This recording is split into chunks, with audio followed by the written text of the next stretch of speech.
संबलपुर बड़ बजार स्थित श्री मुंगालाल शिशु मंदिर ठारे 30तम वार्षिक उत्सव पालित होइछि। एथिरे मुख्य अतिथि भाव में एबीओ रमेश कुमार मिश्र, सम्मानित अतिथि भाव डॉक्टर श्यामसुंदर धर, डॉक्टर रामचंद्र अग्रवाल एवं स्कूल ट्रस्टी मेंबर जयद लाल अग्रवाल, राजेश अग्रवाल, ललित अग्रवाल प्रमुख जोग देथिले।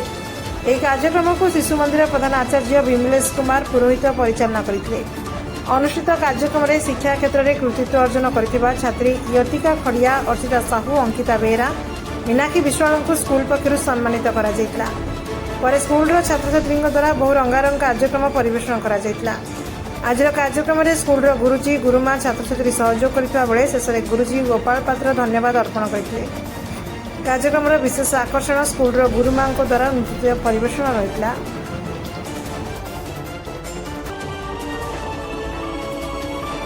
श्री मुंगालाल शिशु मंदिर आज आम 30तम वार्षिक उत्सव पालन कलु। ये मुख्य अतिथि भाव में आमर श्यामसुंदर धर योगदान करते, डॉक्टर श्यामसुंदर धर आउ चीफ स्पीकर हिसाब से डॉक्टर लक्ष्मीनारायण पाणिग्राही, संबलपुर यूनिवर्सिटी ओडिया विभाग एचओडी आसते।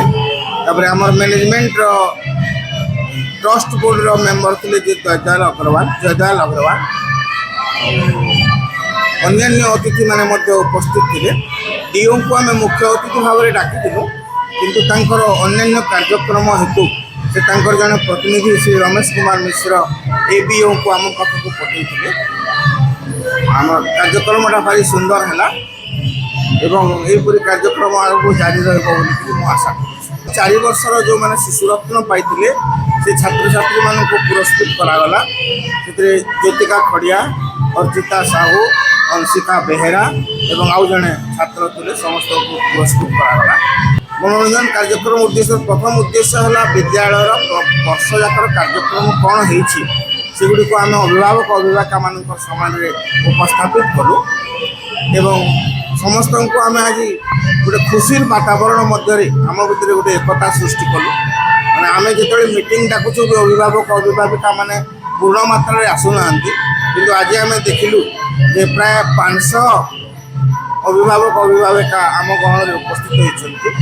ये कार्यक्रम माध्यम आम भर गोटे एकता सृष्टि होती एवं जो आम जो गोटे बंध अच्छी शिक्षक छात्र एवं अभिभावक तार आम सुदृढ़ करुँ आज कार्यक्रम माध्यम।